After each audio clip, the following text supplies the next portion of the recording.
right, ladies and gentlemen, marathoners, we are happy to have you guys here for our CIM University.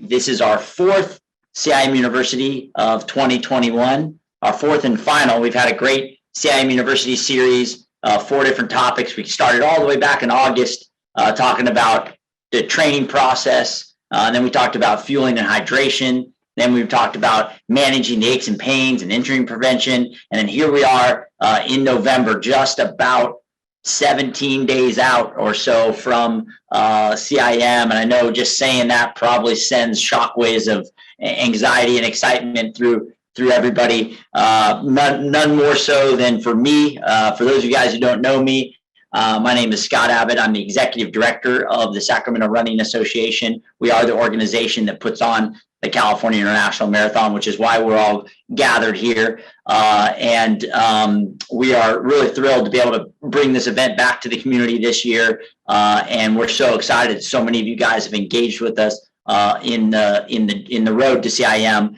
and we're kind of getting near that last exit on the road to CIM. And this final CIM University is such an important resource, I think, because the topic today is called the taper and final details. And really what it is it's going to be just an opportunity to talk through all those kind of finishing touches that we're going to put on our training, but then also talk a lot about the logistics of race weekend and really getting prepared to have your best day at CIM.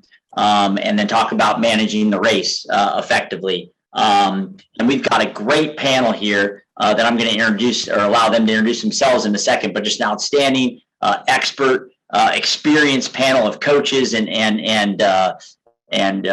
other experts that are going to really help us out on some of these topics.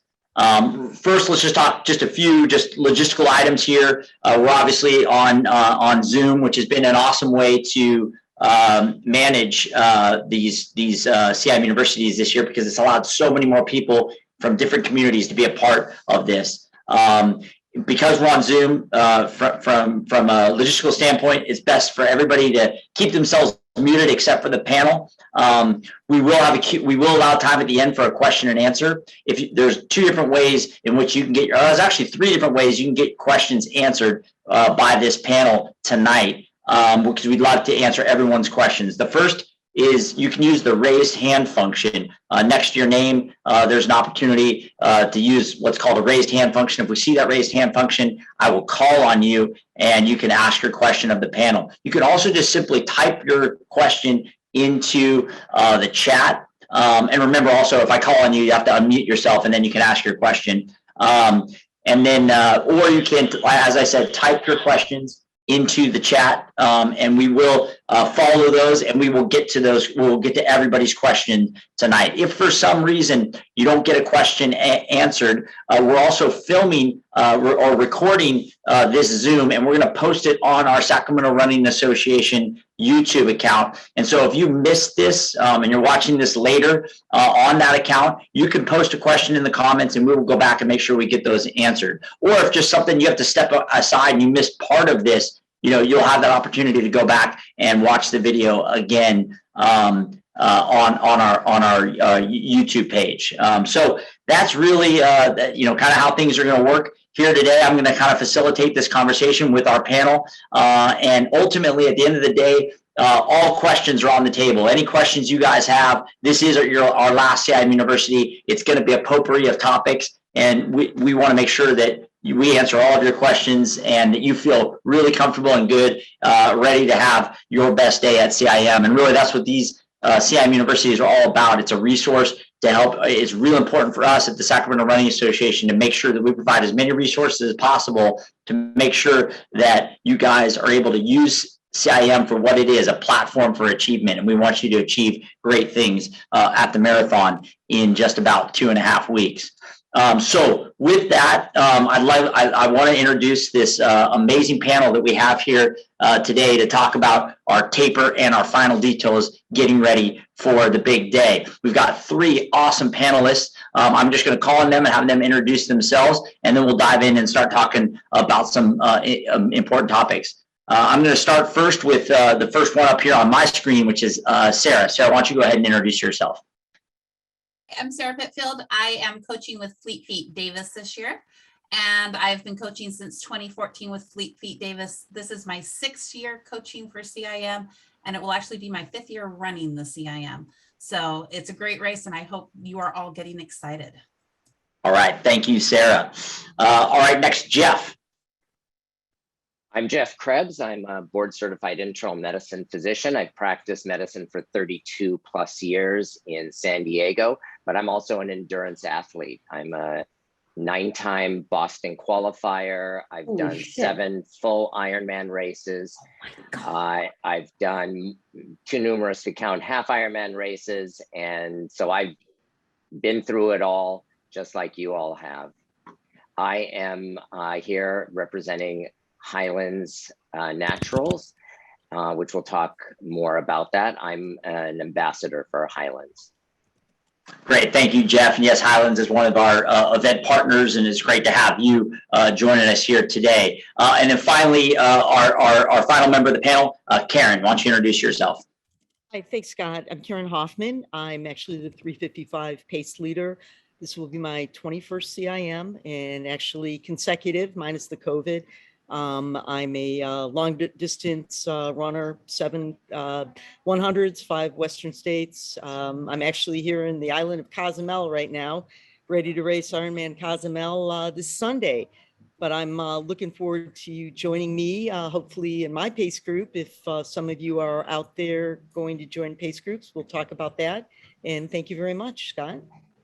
Yep, great. Thank you, guys. And so we're gonna dive right in here. And I just want to remind our all the people on all of our participants to make sure you guys stay on mute. And then we'll, if you do have a question, you can raise that hand, and we'll try to get to those questions maybe in the flow of our conversation. But if not, we'll definitely leave time at the end to get questions answered. If you don't raise hand, you can also just put those questions into the chat. We'll dive in and get those as they come up as well. All right, so here we are. We're talking taper and final details. We're 2.5 weeks of training left. I think the first thing that we want to start with is really just let's talk about the kind of the training, the taper part of training, and putting those finishing touches on our training. And maybe Sarah is one of the coaches for one of our official training programs. Maybe you can start with that. What are those kind of finishing touches that you want to try to get in these final 2 weeks?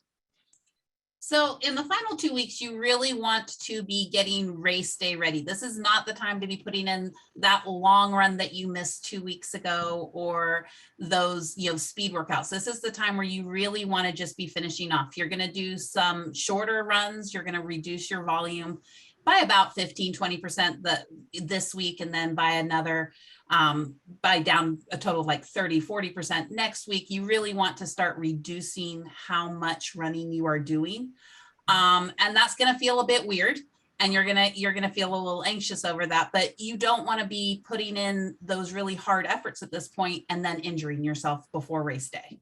So you really want to be easing back a little bit. Some of your shorter runs in the week are going to be even shorter than they have been. They should be easier. You'll still have a few little bursts of speed, but they're not going to be those long drawn out speed workouts that you've been doing. So it's definitely time to ease off. Your long runs are going to be coming back down as well. I know for the people in the official training group, we're doing somewhere between 12 and 14 this coming Saturday. The following Saturday, we're down to like 9 or 10. So you're really just running and just reminding your body that, yes, you can still run. It's time to let your body recover so that you're at your best for race day. So it's not like when I was in high school and college and the test was coming up and I just tried to pull on nighters and kind of cram in the last few weeks with my training. So with your training, it's not like how you do that in school. No, and we say that training's like a puzzle, and even if you're missing a piece or two, you can still see the big picture. And the more puzzle pieces you miss, obviously, the less of a picture you can see. But I was actually thinking about it. At this point, think of it more like a band lining up to go into a parade. You don't want to be the person running at the last minute when everyone's all lined up trying to fit your way in. You're going to cause problems. So it's not time to take anything and try to fit it in and make it work. You've done most of your training. You're lined up. You're ready to go. You just kind of need to go and start slowly walking towards that start line. Right. So Jeff, can you maybe talk a little bit about maybe what the science is behind that taper and why we're backing off so much in those final few weeks, especially people that maybe for 16, 18 weeks have been engaged in such, in fact, they've probably seen their training kind of tick up as they go. And in some ways that's a little bit motivating. Hey, I did 14, then I did 16, then I did 18, or I did, 30 miles a week, then 40 miles a week. And they've been seeing that. And then now they're kind of coming back. What's the reasoning behind that? Well, if you've been training properly, which everybody has, I'm sure, you're really building up this cumulative fatigue. And although you're getting better and better and your body's getting used to all of the training and the longer miles, the faster miles, the fatigue is setting in, and the taper is really, really important to allow that cumulative fatigue to process and let the body rest so that you are really ready for race day. You have been running consistently, so your muscles are inflamed. You may not even be feeling soreness anymore, but there is a lot of cumulative inflammation in your soft tissues, muscles, tendons, and other soft tissues. So you really need to let your body heal so that it can perform at its best on race day. And the taper is tough, because as you start tapering down, you're going to start feeling really lousy. If you taper properly, you're going to feel fatigued, you're going to feel apathetic possibly, and you're going to wonder if you're going to even be able to make it to race day. And that's normal. Just understand that. The taper is the time to really start taking care of yourself, thinking about your body and also your mental health, getting mentally prepared for the race. It's the time now to start watching your nutrition, eating really good, healthy food. Because remember, I always like to think of the body as a high performance race car, and you wouldn't put lousy fuel in a race car. You would only put premium fuel. So now's the time to really put premium fuel into your body. Make sure you're getting really good, healthy sources of carbohydrates, getting plenty of protein, because the muscles have been breaking down for weeks and weeks now, and they need to repair so that they're going to be strong and ready on race day. And so that means good sources of lean protein going to be very, very important as well. Great. So, and Karyn, maybe you could talk like specifically, this is great information, but I think now people are maybe kind of wondering, how do I maybe get nervous down the stretch of how to just structure that final week, should I be running every day? Should I be doing a speed work? And, what specifically are kind of those magic workouts? Are there magic workouts, or is it just trying to feel good and work through some of that fatigue that Jeff was talking about? Karyn, maybe talk about structuring that final week. Well, don't try to throw in things that you haven't been doing. Don't start running a pace that you haven't been running. Right now it's about rest. Well, it's about recovery. Don't worry about not running a lot in that last week. Okay. That would be one of the things that I would suggest. It's, use your time, stretch, do things that are healthy, that don't require you to spend a lot of time on your feet, but keep those muscles activated, right? Great. Yeah. And then also maybe you can just kind of continue a little bit, because Sarah touched on this a little bit, that you've done so many of these races, and you talk to so many people on the start line. There is that feelings of anxiety and restlessness that come about during the taper. Everyone's going to start to feel those, and some of it kind of even can manifest itself as insecurities. Like, I don't know if I can do this, or if you're shooting for a time, now that pace feels really fast. I don't know how I'm going to maintain that for 26 miles. Like, how do you deal with those? Jeff touched on a little bit, those mental thoughts that occur in that final week, the demons that kind of start floating in the head. Well, don't second guess your training. If you've shown up, you've done your plan, you've focused on the pace that you are going to try to run, don't start doing something different. Yes, there are going to be those. I line up the start line myself, and you just got to be confident in your ability.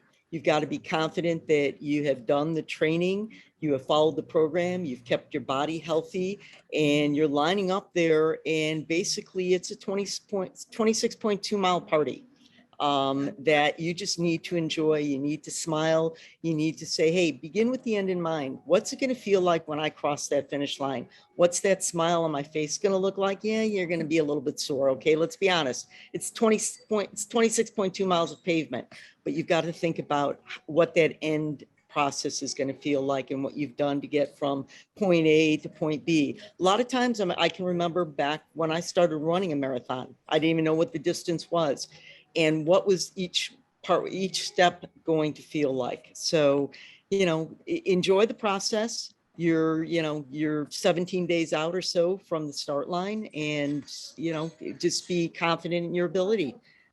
You're lining up with how many? 8,000 other people, Scott, right? Yeah. And I think that's important to know that a lot of people are going to feel a lot of those same feelings, and that's normal. I mean, even some of the very best runners that have done it, tons of times before, they go through those same feelings of anxieties, those same self-doubts.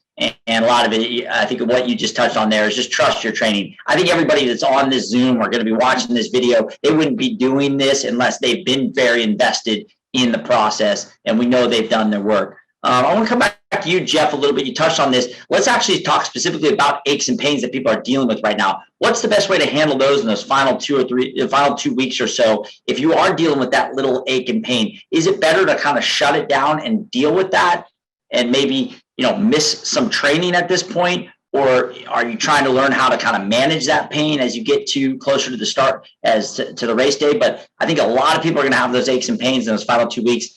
And how do you deal with those getting ready for race day? Well, definitely erring on the side of caution is important at this point. The key now, because all the training's been done, right? That proverbial hay is in the barn and you're ready to go. Now is a time to rest and pay attention to any aches and pains. And it is better to forego 1 or 2 days of workout or even more and kind of shut it down so that you can get to the start line healthy and feeling well. That's the key for sure. Now, if you've been having some serious aches and pains, now's a good time to maybe get it checked out by a physician or a physical therapist or sports medicine person. But just for regular minor aches and pains, some joint aches, ligament issues, knee, hips, ankles, all the things that runners get all the time, it's better to really take care of yourself. And it is hard as athletes to skip a workout. We all want to check the boxes off every single day that our coach gives us, but it's important now to listen to your body. And again, the training's done. You're not going to build up any extra training at this point. It's really about resting and getting to the start line healthy and ready to go. Good. Yeah. And there was a question popped up, and we're seeing all the questions. We're going to get to all of them, and some of them might be at the end, but one that just popped up that's really related to what you're just saying there. So in addition to injury, what about just a sickness? What if you've got just a head cold or a little bit of a fever? Is that better to kind of run through and just kind of keep your training rolling? Or is that something that it's like, hey, take a couple of days off, rest up, and nip that cold in the bud? I think there's both things that are going to be going on, especially as we get into some colder weather. People are going to start getting the sniffles, the sore throat. Is it better to get that extra rest and not go for the run, or is it still good to kind of get out and go for the run and maybe flush some of that stuff out? Is there a rule of thumb on that? There is, and right now, because you're tapering, it is important to just rest and recover your body. So any viral illness you might have right now is zapping energy from you. And this is a time that you really have to rest, as we said before, and recover. And you want to save as much energy as possible. So taking care of yourself now, staying indoors. By the way, if you're not sick right now, it's a very good idea to start wearing a mask around people. We know there are a lot of viral illnesses going around, and you do not want to get sick between now and race day for sure. So protect yourself, use your hand sanitizer, stay away from anyone that you know to be sick, and it's much better to be cautious at this point. But if you are sick, definitely get your rest, shut it down, miss a couple workouts. It is totally fine because, again, you've built up all of your training and it's going to be there, and you just need to trust that it's going to be there. Great. Yeah. And I agree with that. And I think the message that we're getting is it's always better to get to the start line 100% healthy, or as close to 100% healthy, even if that means 98%, 99% trained, even 95 or 85% trained. 100% healthy is always the best way you can, best thing you can do, getting to that start line. Okay, we're gonna circle back to some of these questions later, but I kind of want to move us forward from kind of like the training and the approach to race to now into race weekend. Let's talk about some like logistics and some of those final details are surrounding race weekend.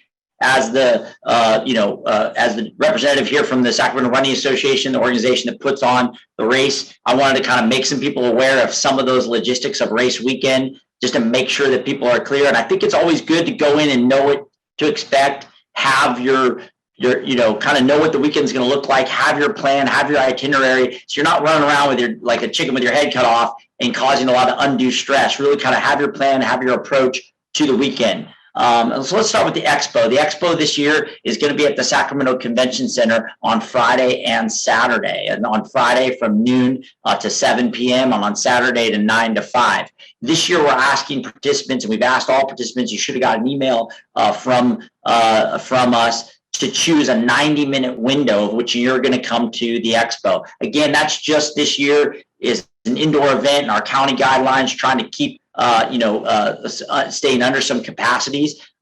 Now, you may have signed up for a time. You can come really at any time you want. We're just trying to get people to sign up and come at different times, kind of level out that curve of so that we're not getting kind of crushed at any one time. It's not overly crowded. And I think that's going to be good for you guys as you come to the expo. It won't be overly crowded at any one time. But when you come to the expo, that's where you'll pick up your packet. That's where you'll get your bib. It's also where you're going to have to show your proof of vaccination or proof of a negative test within 72 hours. If you haven't had that test or you're not vaccinated, there is going to be a place at the convention center where you'll be able to get a test for a fee. So just wanted to kind of get that out there from a logistics perspective so that people know what to expect, because it's a little different this year. You don't just show up to the expo, you actually come at a set time. And again, you're going to have to show that proof of vaccination or the proof of test. You're also going to have a barcode this year that's going to get emailed to you as part of your confirmation. That will get scanned, and that's how your bib is going to be assigned. So make sure you print out, bring that barcode with you along with your proof of vaccination or proof of a negative test. The expo is still going to be a great expo. There's going to be some amazing speaker sessions at the stage. Karyn, I think we've tapped you and some other people here on this panel to be a part of some of those expert panels. We'll be running course video tours. And some neat podcasts are going to be taped, and then there's some great vendors there. So the expo is always a great place to build excitement, but it's also a good spot to get any questions answered that you may have at our info booths. Another key thing this year from a logistics perspective for you is our gear check policy. It's new this year. So whether you've run the race or not before, it's a really important piece of race weekend for everybody. And that is getting if you do plan to use our gear check program, we do not have gear check out at the start line. We only have gear check at the finish line. So you can drop your bag off down at the Capitol on both Saturday or Sunday before you get on the bus. So anything that you want at the finish line, like an extra sweatshirt, your ID maybe for the beer garden, you can drop off in your gear check bag on Saturday afternoon, which I recommend doing it on Saturday. It'll kind of beat the rush on Sunday, especially if you're going to get driven to the start line or take one of our shuttle buses. If you're not planning on taking the bus from downtown, it's probably better to drop your bag off on Saturday. But you can drop your bag off on Sunday morning early before the buses leave. You can drop that off down at the Capitol before getting on those buses. I mentioned the buses. That's the way you get to the start line. One way or the other, you're going to have to get on a bus. You either take one of our start line buses from either downtown or one of our remote hotel spots, or if you get driven up near the start, you can get dropped off, but then you'll have to take one of our shuttle buses, because the closest you can get to the start line is about 2 miles, and then one of those shuttle buses will take you to the start. So make sure you take a look at our website to see where all those buses and shuttle bus spots are, so that you have a plan of attack going into race week and you're not on your phone in the morning trying to figure out how you're going to get to the start line. You should definitely plan that in advance. Okay, we gotta find the iPad. Do you know where the iPad is? Let's make sure we're all muting ourselves here.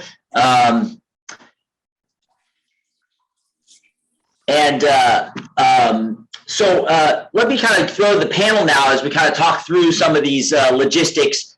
Sarah, maybe you can talk to, obviously you work with a lot of marathoners in the coaching. How do you guys coach people up on how to approach like race weekend, especially even like the night before and even race morning, like just in terms of getting themselves ready to get to the race in the most stress-free manner? Well, actually, we have them start a couple nights before, because you're not going to get your best rest the night before the race, because you're getting up early. You're going to have to stress that morning. So really and truly, really plan on getting your best rest that Friday night. Try to get to bed early, make sure that, you're finishing things up, and then spend Saturday, go to the expo if that's your time to go to the expo, walk around there, but try to kind of keep off your feet on Saturday.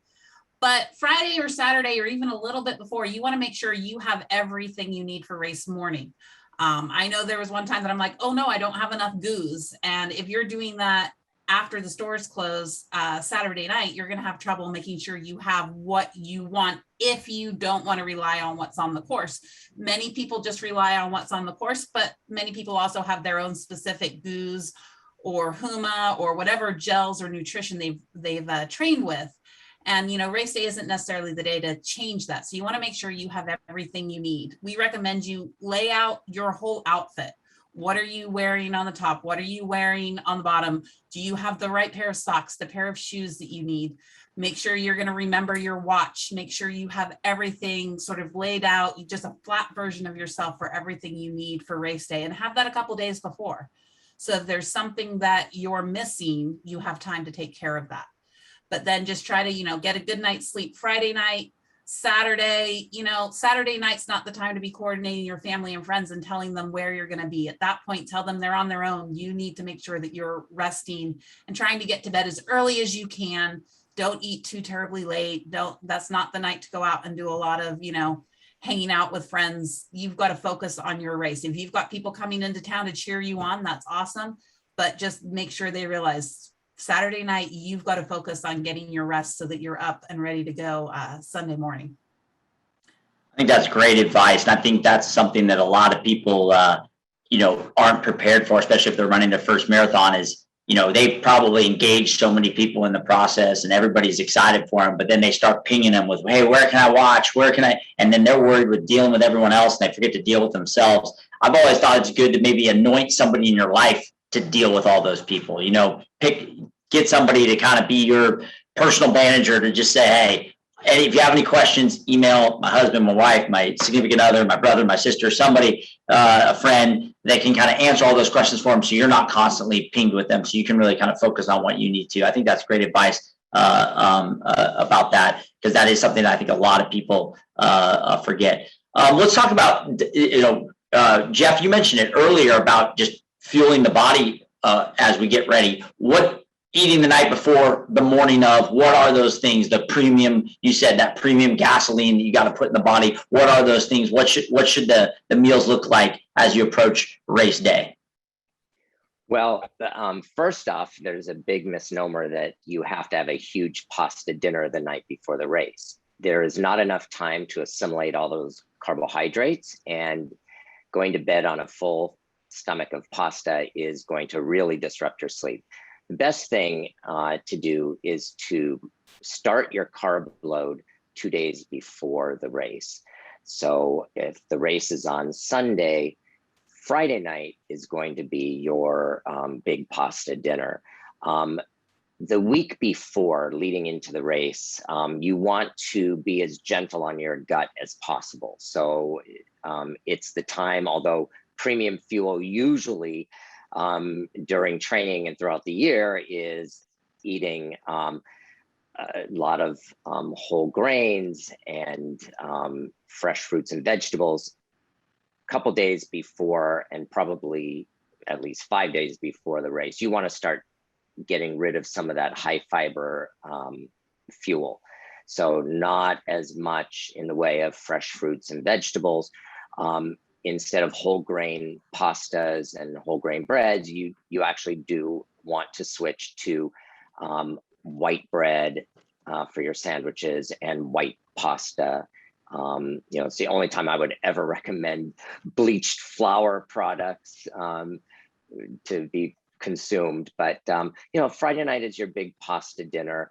Then Saturday morning should be a big carb breakfast. I personally eat a lot of pancakes, and then on Saturday, you want to just, after your breakfast, start tapering down on your food. You don't want to be eating a whole lot. Your body should be adequately carb loaded, and it'll be a few hours after your breakfast that your body's going to start assimilating those carbohydrates, and you want to rest on Saturday. You don't want to start blowing through those carbohydrates too early. So don't go out for any big runs or any other big exercise ventures.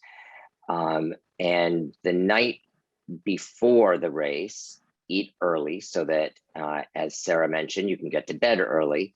And it really should be a small, easy, simple meal. A small amount of lean protein. You don't want a lot of fat, and maybe a cup of white pasta or white rice just to top off your carbohydrates. If you eat early enough, you will digest it by the time you go to bed. And actually, you probably should go to bed a little bit hungry because then your body's not going to be working all night long trying to digest food, and you probably will get a better night's sleep. Great. That is outstanding advice. Hopefully people were taking notes on that. If I was racing, I would have wanted to be copying all that down. Also, remember, we are recording this. It'll be up on YouTube afterwards. So if you want to go back and listen to some of these great tips, you'll be able to do that. All right, let's get right to race morning now, to the start line. We get up to the start line. There are some start staging areas. It's really important that you guys recognize that. They're broken up by they're self-seated, so you can go into them, but they are broken up by kind of your pace times.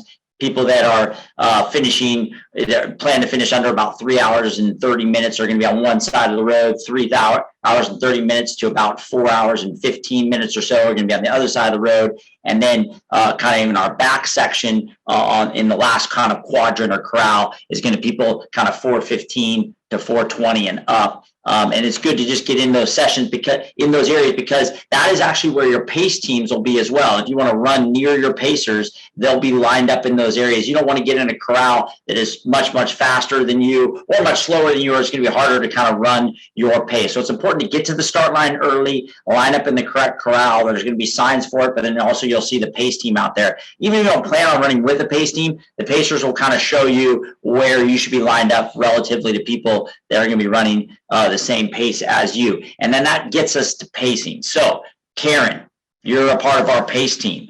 Let's talk a little bit about your approach to the California International Marathon course as a pacer, people that are going to run with a pace group. How do you pace out the race for them? Well, you're going to find the sign.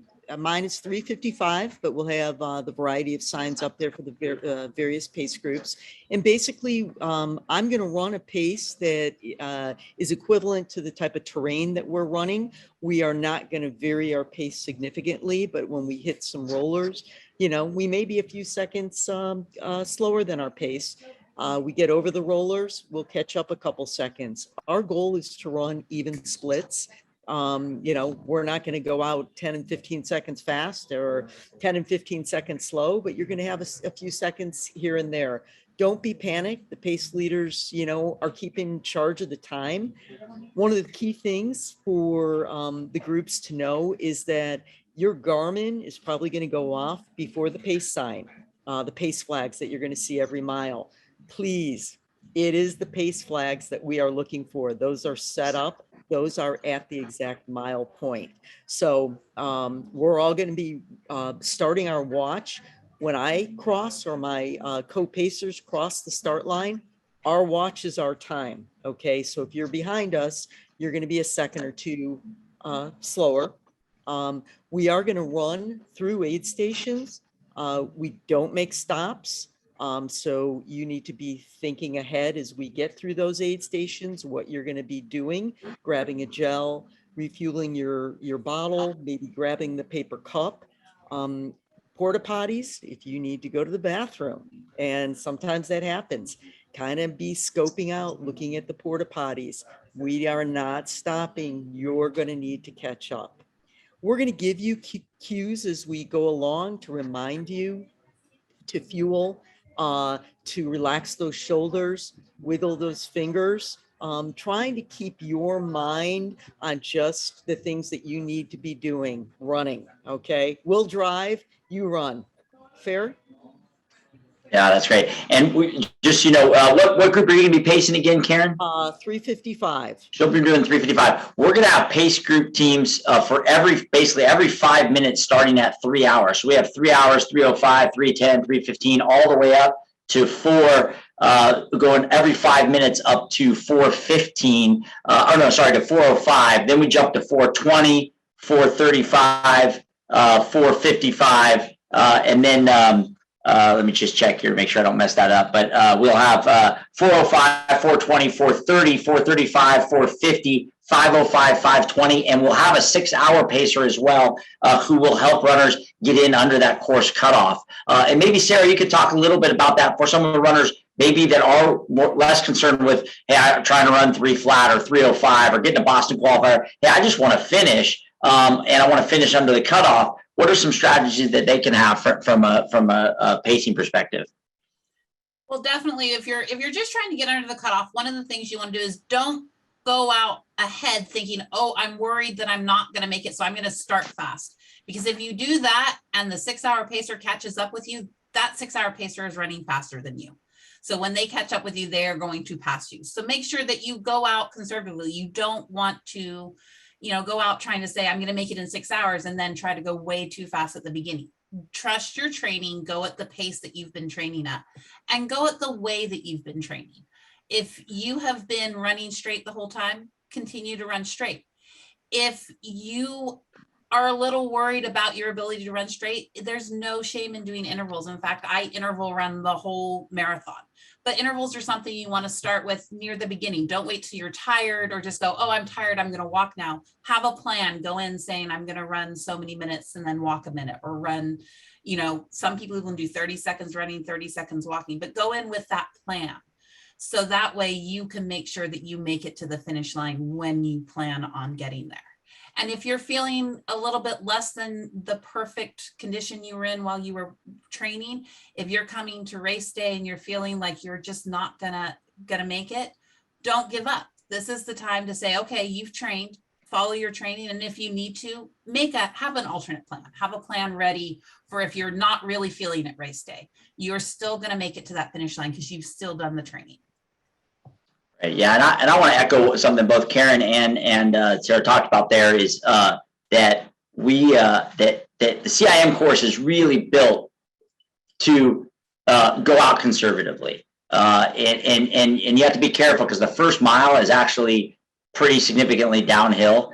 There's a lot of excitement at the start line. You're excited to be starting. You're tapered, as we've talked about, so your body's going to be feeling great. It's going to be the best you felt in 2 weeks because you're finally through all that crummy feeling. And it's really easy to run too fast in that first mile. And also, marathon pace feels really easy early on. And so it's easy to be 5, 10, 15, 20 seconds. Even I've seen people 30 seconds faster than the pace that they want for themselves without even thinking about it. And they say, well, I feel great, I'm just going to keep going with that. Well, the problem is eventually you have to start paying the bills on that. And so, and the CIM course in particular really benefits people who go out conservatively and can really race and run well over the second half of the race course. The top, even at the very front of our race, our elite athletes, the ones that end up doing the best aren't the ones that get out fast and try to bank time. They're the ones that lay off the pace early and are able to really attack and race the second half of the race. And so that's a huge beginner's mistake, but we even see elite runners make that mistake, is they just get out and they get going too quick. They feel good early on.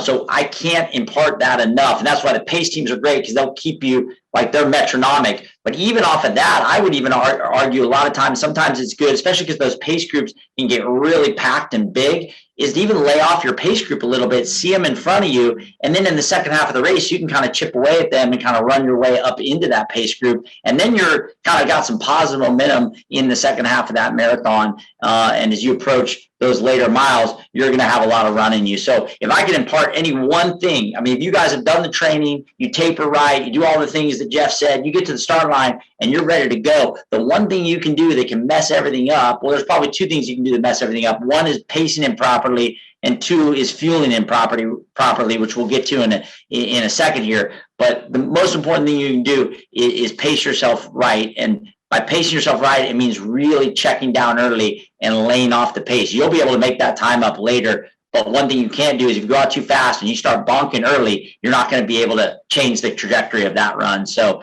that's probably the most important thing I can impart on you guys. And I think Karyn and the coaches did a really good job of mentioning that as well. Let's talk a little bit about the fueling, because like I said, pacing is important, and then fueling obviously is the other thing that can derail a race if you're not fueling properly. I think Karyn mentioned it before that you don't want to do anything new on race day. So these are things, your fueling plan, you should have already been practicing throughout training. But then it's now putting it into action on race day. We'll have 17 aid stations on course. There's one every mile and a half or 2 miles. Every aid station is going to have water and electrolyte. There are 4 aid stations on course that have fuel as well. There'll be goo gels, there'll be goo chews, and then there'll also be fruit as well at all those stations. So an opportunity, there's one at, let me just check this, it's all on our website to show where all the aid stations are. But the 4 fueling stations, there's one about 6.5 miles, there's one at 12 miles, there's one at right around 18 miles, and then there's one at 23.5 miles. So every 6 miles or so, there's going to be a fueling stop on course that's going to have gels, chews, and fruit for you to be able to take those in. Now, that's probably not enough. And maybe, Jeff, you could talk a little bit about how many calories they're going to need while they're running. And obviously that we'll have the gels on course, but maybe how that's supplemented and how often they should be taking in fuel. Well, what Scott said is absolutely right. You should have been already training with what you're going to use on race day. If you're not used to consuming goo, then don't start on race day and don't start taking it off the tables on race day and using that as your nutrition, because your gut is not trained for it and you may not do well with it at all, and you could actually have a bit of a GI disaster. Hydration and nutrition, extremely important on race day. Hopefully all of you have been training with something, not just water, but electrolytes. This is not a race where you want to just hydrate with water. You need to replenish your electrolytes as you go, and you need to replace your carbohydrates. There is no way that you will stay on top of your hydration and nutrition 100%. You're not going to end the race with a lot of fuel and a lot of hydration in the tank. Everybody's going to get dehydrated. So you want to really mitigate the degree of dehydration, and you want to mitigate your fuel loss, your carbohydrate loss. So it is important to have a plan.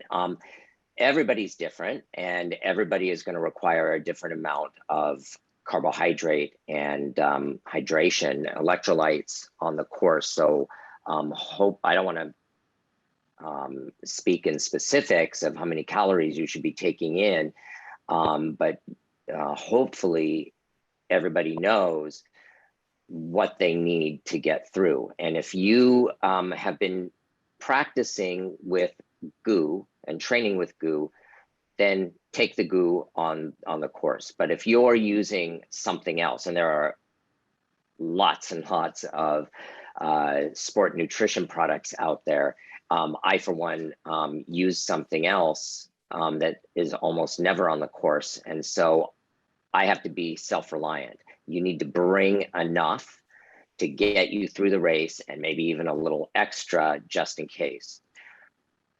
Speaking to extra, stick to your plan. If you have been training with a certain fueling plan and it's been working for you, on race day, you don't want to start taking extra fuel thinking that you're going to just give yourself a little bit of edge or just make sure you don't run out, because you can also run into mishaps there.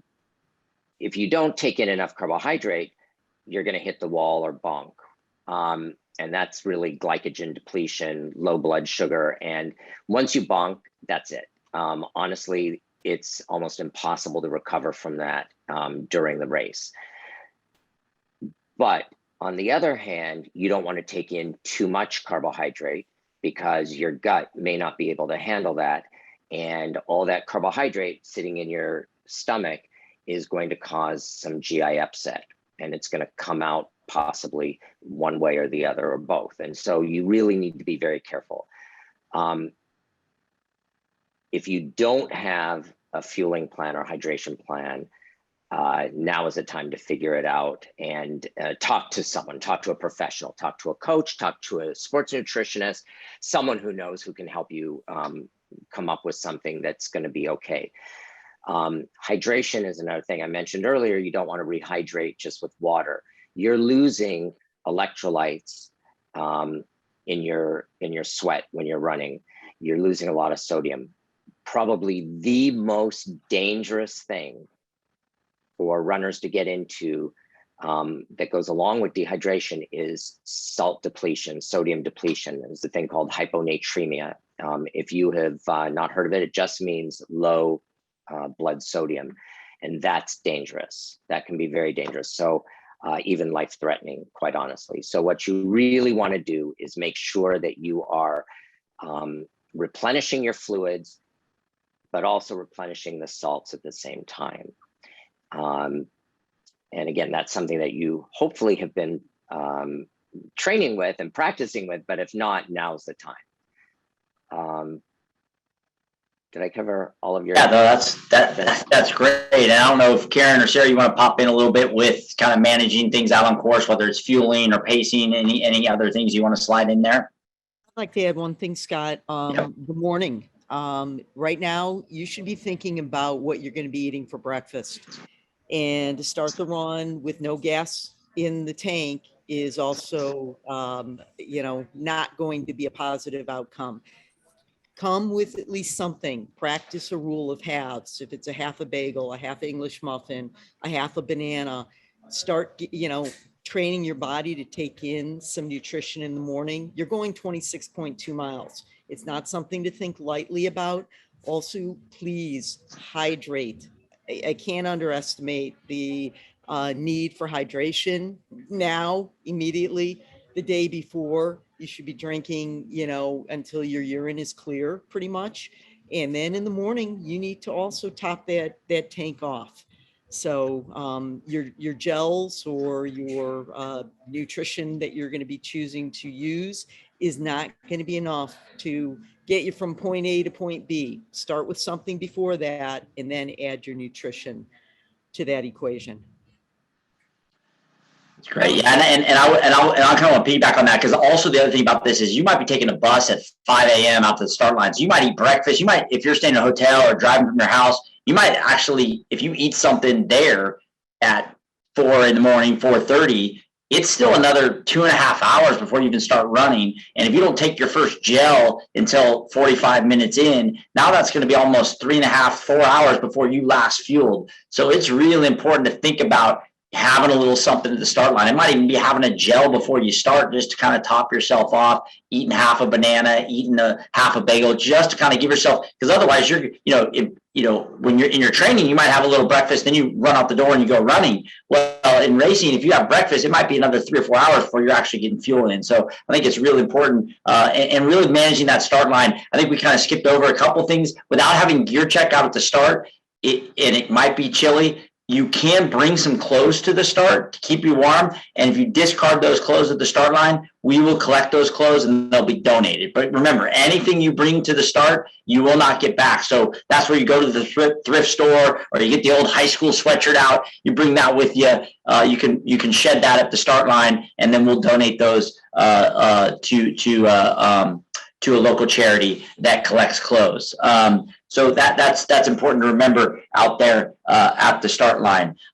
We're kind of, I definitely want to get to a lot of questions. So I'm going to start to power through some of these questions. A lot of them are quick that we can answer really quick, but then also open it up to see if there's any other questions you guys have for the group. And I'm just going to roll through some of these. Someone that asked about bringing gels, if there's enough at the aid stations. We kind of hit on that there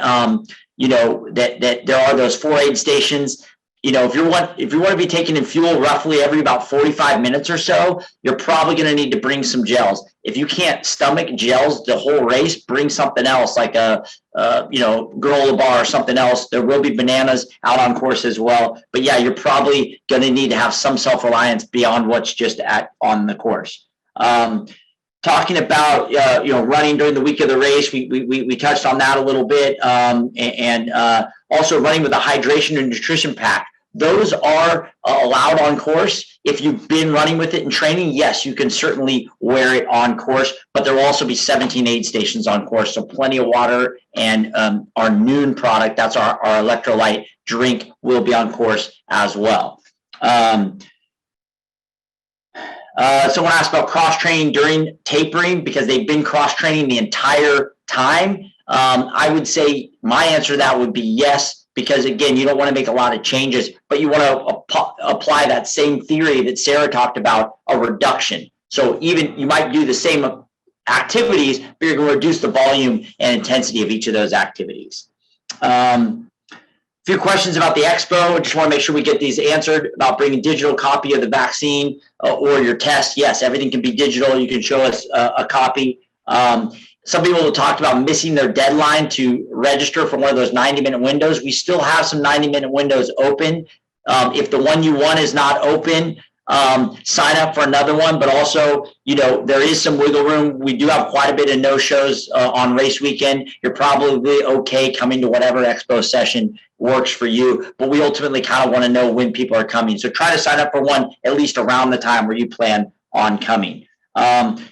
People asked about gear check, dropping off the gear on Friday or Saturday. Again, you cannot drop off gear on Friday, but you can on Saturday. Gear check won't be open on Friday. It'll be open on Saturday. It's down at the Capitol, in front of the Capitol on 10th Street, right at the finish line. There'll be a place for you to drop off your bags pretty much all day Saturday, from noon from 10 to 7 or 10 to 6 on Saturday. So all day Saturday, you can bring your bag down there. Sarah talked about laying out what you want to wear. That also means, hey, think about what you're going to want at the finish line in that bag. Stuff that bag with everything you need, recovery snacks, all that kind of stuff, and you can drop that off on Saturday. You can also drop it off on Sunday morning before you get on the bus, but I recommend Saturday. And a little tip that I'll give everyone here, we're giving away a free gift to anybody that drops off their bags on Saturday. So if you're going to use Gear Check, drop it off on Saturday, you get a free gift from one of our sponsors. Let's see, a couple other questions. I want to make sure I hit all these. Someone talked about, and this is really great, we've got a course strategy app called New Run. It's posted on our website. It allows you to view the entire course. It also lists where all the aid stations are. And there's also some really neat tips about pacing strategies throughout the course in those different spots. Karyn talked about rollers in the middle of the course. Everyone thinks that CIM is a downhill course. They hear that it's a downhill course because it is a net downhill from Folsom to the state capitol. But that doesn't mean the whole race is downhill. There are rolling hills, especially through that first half. And maybe, Karyn, you can touch on that a little bit more right here and answer that question about those rolling hills.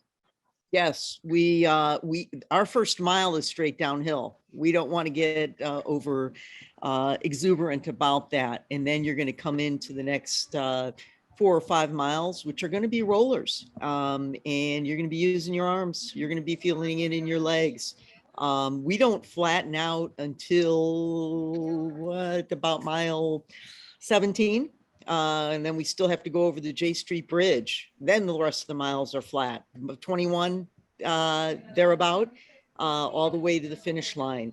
But this is not a flat course.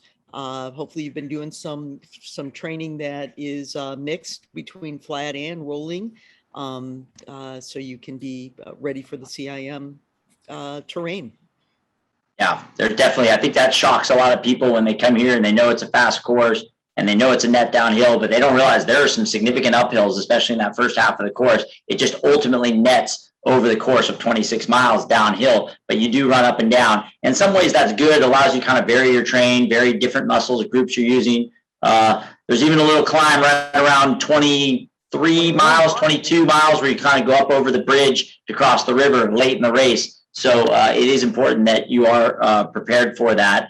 I usually tell people, Scott, who are with my pace group, when people want to, jump out ahead, I said, you know what, hang with us, hang until you get over that J Street Bridge. And after that, go run as fast as you can to that finish line. Because, it's insurance to be with the pace group, but also, you get over that last hill and then you can go rip it up. Yeah, and that's been the mile of J Street Bridge is right around 22 miles. You're just outside of 4 miles to go is when you cross that J Street Bridge. It's not a big hill, but you've been running flat to basically downhill since about mile 13. The rolling hills are in the first half, and then it's pretty flat up until that little J Street climb at mile 22. There's some sneaky rollers right around 18 miles as you go through the Arden Arcade session, and that's really kind of the most important thing. I think people are shocked when they think it's just a flat race, and it is kind of a rolling race. But again, what we said before, if you lay off the pace early and you're smart with your pacing, you can really roll over those final 5 or 6 miles. If you've set yourself up, you've paced well, and you've fueled well with a lot of the tips that were given here today. A few other little odds and ends questions people asked about on course, the noon endurance. It is noon endurance. So it's a noon product, but it's noon endurance, which means it does have some calories. Not a ton, but it does have calories. So you will be able to get some of your fuel in through your hydration using the noon endurance on course as the electrolyte drink. They asked about the QR code that you need at the expo for registration. That will get emailed to you in your final instructions, okay? So you're going to get a final instructions email maybe 2 or 3 days out from the race with a lot of important instructions. It'll also have your confirmation QR code that you bring to the expo along with that vaccination proof or proof of your negative test. People talking about the meeting at the finish line. The finish line's great. It's awesome. It's in front of the state capitol. It's a magnificent finish. It's a great place for friends and family. It's free parking on Sunday down there. It does get kind of crowded. There are some security checkpoints for friends and families to get in. So tell them to get there early so they're there in plenty of time so they don't miss your finish. And then after the race is a great chance for you to refuel, rehydrate, and recover, but then also celebrate. We didn't really get a lot of time to talk about recovery post-race. If you guys have questions about that, I know Jeff was excited to talk about that. He might be able to type some stuff up in the YouTube chat as well. Here's a good one. I think this might be a good one to kind of finish off. Let me make sure I didn't miss any key questions. Someone asked about aid stations at the, other products like petroleum jelly and BryoFreeze. At every aid station, we do have a med team there. So anything you're dealing with blisters or anything like that, they'll be able to help you out. We will have the Hyland's product that Jeff talked about on the course from mile 20 on. That's an anti-cramping product that you could use at those med stations in those final 20 miles if you're dealing with some cramping. But I like this last question. Someone said, we'd like to hear from the panel what they do to push when they get tired in order to finish strong. And I think that's something that's probably weighing on a lot of people, that they're really, I think a lot of training, you do the 20 miler, you do all your long runs and they go pretty well, but at the end you feel pretty tired. You're thinking, how am I going to run 6 more miles or 5 more miles or whatever it is? And I think that's a big thing that weighs on a lot of people in those final couple of weeks getting into the marathon. So what are those mental techniques and the physical techniques you do to kind of really push through when you get into those later stages of the race? Maybe each of you can answer that. We'll start with you, Sarah. Yeah, definitely. CIM is an amazing course. There are so many supporters, especially when you're getting into those last miles. Read the signs, look for what you're seeing, get your head out of the race a little bit and just remember why you're there. And then you can kind of go full steam ahead. So maybe ease off for a minute or two, look around, see what's going on. Cause you're soon going to be celebrating when you're done. And if you just think about too, what that finish line is going to look like after you turn the 2 corners you have to turn to get there, it's, that can really urge you on when you think about how far you've come and you only have, after months of training, just a few more miles. And think of it in those terms. Think about how far you've come, not just on race day, but in the lead up to race day and in all the training. And just try to, think about that celebration at the end, because you're going to make it at that point. If you're at the end and you're just getting tired and you want to finish strong, just think about how that's going to look. Yeah, how about you on that? That's a good answer there, Sarah.